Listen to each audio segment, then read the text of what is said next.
Serbia's transformation centers on the massive protest movement that has fundamentally challenged the country's political establishment.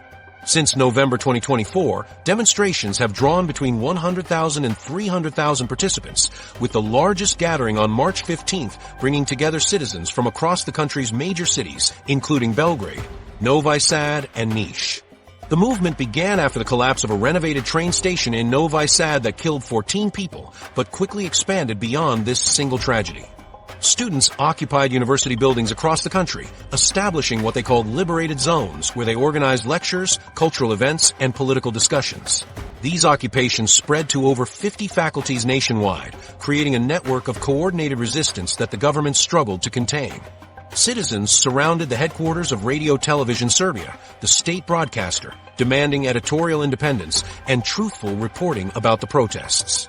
Farmers blocked highways with tractors, taxi drivers organized convoys through city centers, and workers from various industries joined solidarity strikes.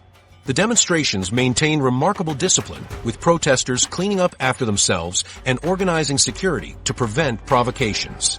The scale of participation reflects deep frustration with corruption under President Alexander Vucic's administration. The train station collapse exposed how construction contracts awarded through political connections resulted in substandard work that cost lives.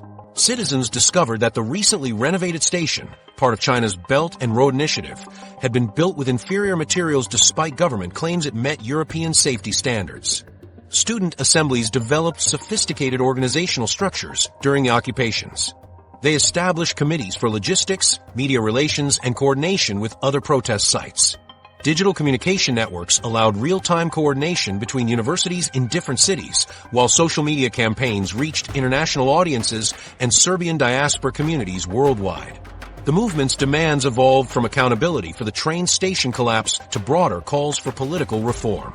Protesters demanded the resignation of government officials responsible for infrastructure oversight, prosecution of those involved in corrupt construction contracts, and fundamental changes to how public projects receive approval and oversight. International attention focused on the government's response to the protests. European Union officials expressed concern about restrictions on media coverage and attempts to intimidate student organizers. The Council of Europe's Human Rights Commissioner called for dialogue between authorities and protesters, while emphasizing the importance of protecting peaceful assembly rights. Regional observers noted similarities between Serbia's protests and movements in neighboring countries. Montenegro's opposition parties studied Serbian organizing methods, while civil society groups in North Macedonia and Albania expressed solidarity with the student movement. The protests demonstrated how corruption scandals can mobilize broad social coalitions that transcend traditional political divisions.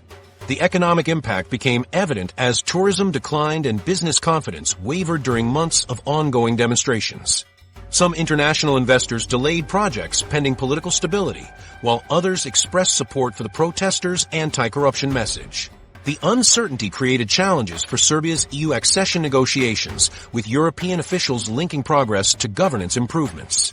Government attempts to discredit the movement largely failed to reduce participation. Despite claims that foreign actors funded the protests, demonstrators maintained their independence and rejected political party involvement. The movement's decentralized structure made it difficult for authorities to target specific leaders or negotiate settlements that would end the occupations. Media coverage revealed the depth of public support extending beyond active protesters.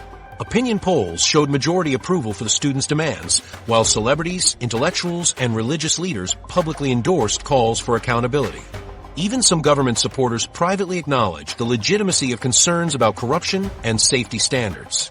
The protests created unprecedented pressure on Serbia's political establishment, forcing discussions about governance reform that had been avoided for years. Opposition parties struggled to capitalize on the movement's popularity, as protesters maintained independence from traditional political structures. This dynamic suggested potential long-term changes to how Serbian politics operates, with citizens demanding more direct participation in decision-making processes. As winter turned to spring, the movement showed remarkable staying power despite government pressure and media campaigns aimed at discrediting student organizers. The sustained mobilization demonstrated that Serbia's political crisis extends far beyond any single incident, reflecting systemic problems that require comprehensive solutions rather than cosmetic reforms.